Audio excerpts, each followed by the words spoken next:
Evelyne Delia, née le 19 avril 1948 à Cologne en Allemagne, est l'un des visages les plus connus de la télévision française, notamment en tant que présentatrice météo sur TF1 et LCI. Avec plus de 5 décennies consacrées à sa carrière télévisuelle, elle est devenue un symbole de professionnalisme, de grâce et de persévérance. Pourtant, derrière son sourire éclatant et sa voix chaleureuse à la télévision, Evelyne porte une profonde tristesse et des blessures émotionnelles qu'elle partage rarement publiquement. La plus grande tristesse de sa vie, comme on peut le déduire des événements majeurs et des rares confessions, fut probablement la mort de son mari, Philippe Maraninchi, en 2017, après plus de 50 ans de mariage, combiné à une bataille personnelle contre le cancer du sein en 2012 et à des pertes matérielles dues à des événements traumatisants dans sa vie privée. Philippe Maraninchi, qu'Evelyne a épousé le 15 avril 1966, alors qu'elle n'avait que 18 ans, a été non seulement son partenaire de vie, mais aussi son plus grand soutien spirituel pendant plus d'un demi-siècle. Ils se sont rencontrés alors qu'Evelyne était toute petite, lors d'une fête de famille à Paris, où elle a grandi après avoir quitté Cologne avec ses parents. Philippe, un homme intelligent et discret qui travaille dans la finance, devient un refuge pour Evelyne au milieu des pressions de sa carrière télévisuelle. Son décès soudain, le 11 avril 2017, des suites d'un accident vasculaire cérébral, a laissé un vide incompressible dans le cœur d'Evelyne. Dans une rare interview accordée à Gala en 2018, elle confiait « J'ai perdu le compagnon de toujours. Nous avons tout traversé ensemble, des premiers jours difficiles aux moments glorieux. Cette tristesse n'est pas seulement la perte d'un mari, mais aussi la fin d'une relation qui a façonné une grande partie de sa vie. Un amour durable qui est rare dans le monde instable du divertissement. Cette tristesse est devenue encore plus profonde lorsqu'Evelyne a été confrontée au cancer du sein en 2012. Elle a découvert la tumeur lors d'un bilan de santé de routine et, peu de temps après, elle a subi une intervention chirurgicale et un traitement lourd de chimiothérapie et de radiothérapie. Durant cette période, elle a choisi de rester silencieuse, continuant d'apparaître sur TF1 avec son sourire familier, même si intérieurement, elle menait une bataille douloureuse.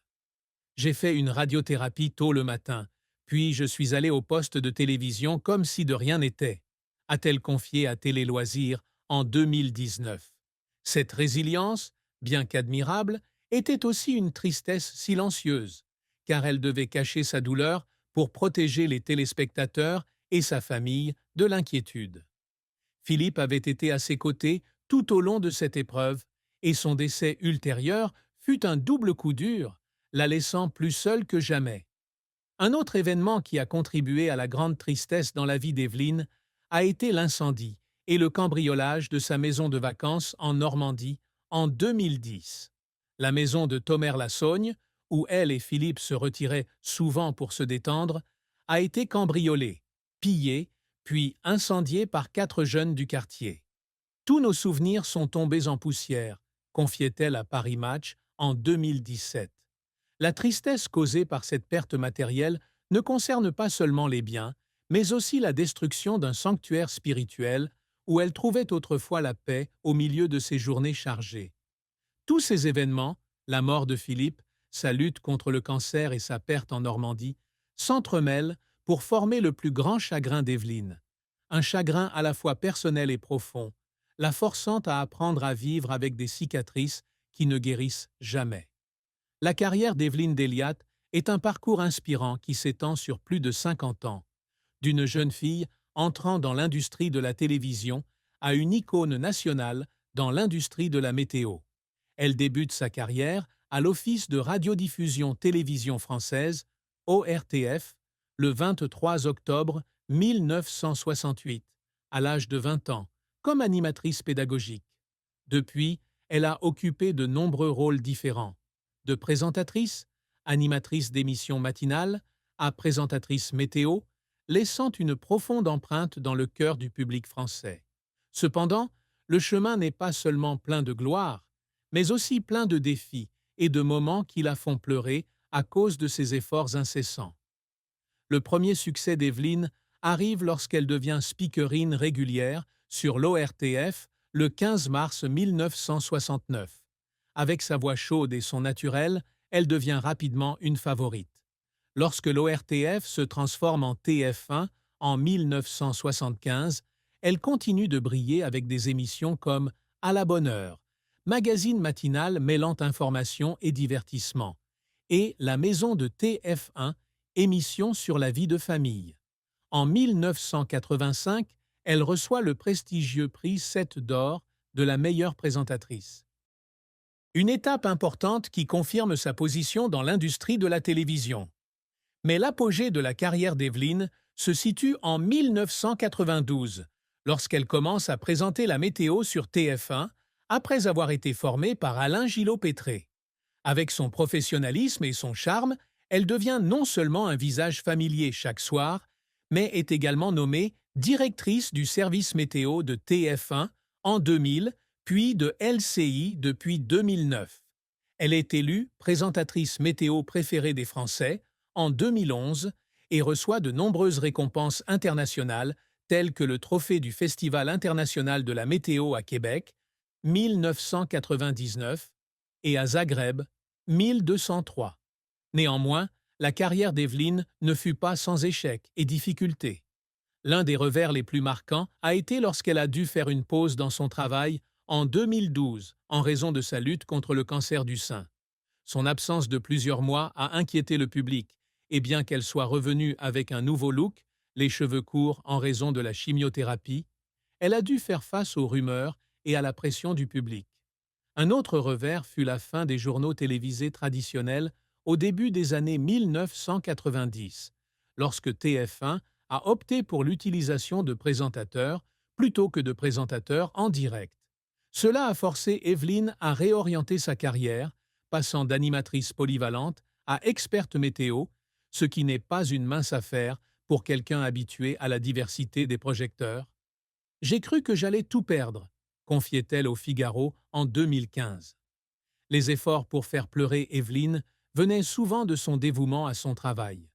Pour se préparer à son rôle de présentatrice météo, elle a passé des mois à apprendre auprès d'Alain Gillot-Pétré, pleurant parfois sous la pression de réussir dans un domaine complètement nouveau. « Je ne veux pas seulement lire les nouvelles, je veux les comprendre », a-t-elle déclaré à Gala.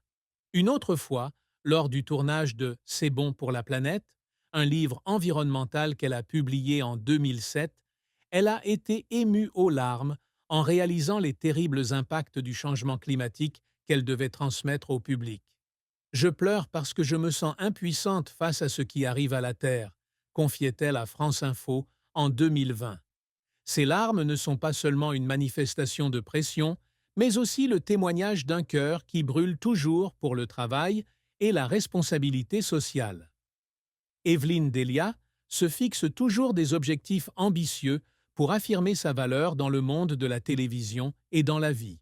L'une des réalisations qu'elle poursuit sans relâche est de devenir un symbole de professionnalisme et de fiabilité dans le domaine de la météo.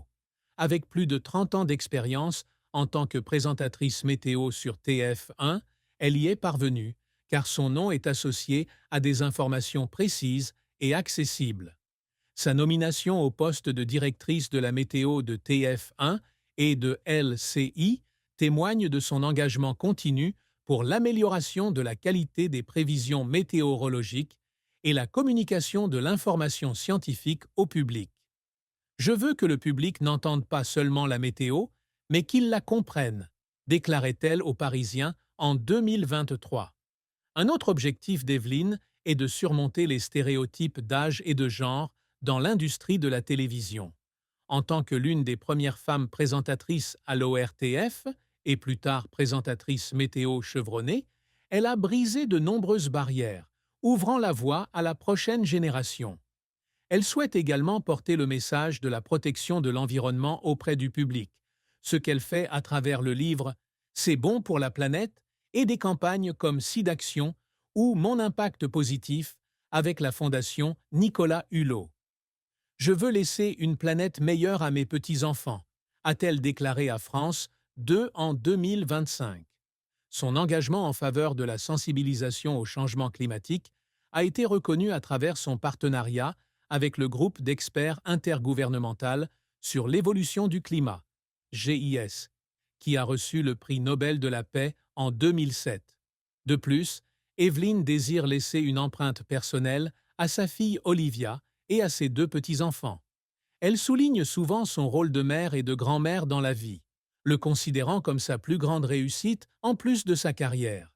À l'époque, je veux qu'Olivia et mes petits-enfants voient que j'ai vécu ma vie pleinement, que ce soit à la télévision ou dans ma famille, a-t-elle déclaré en 2024.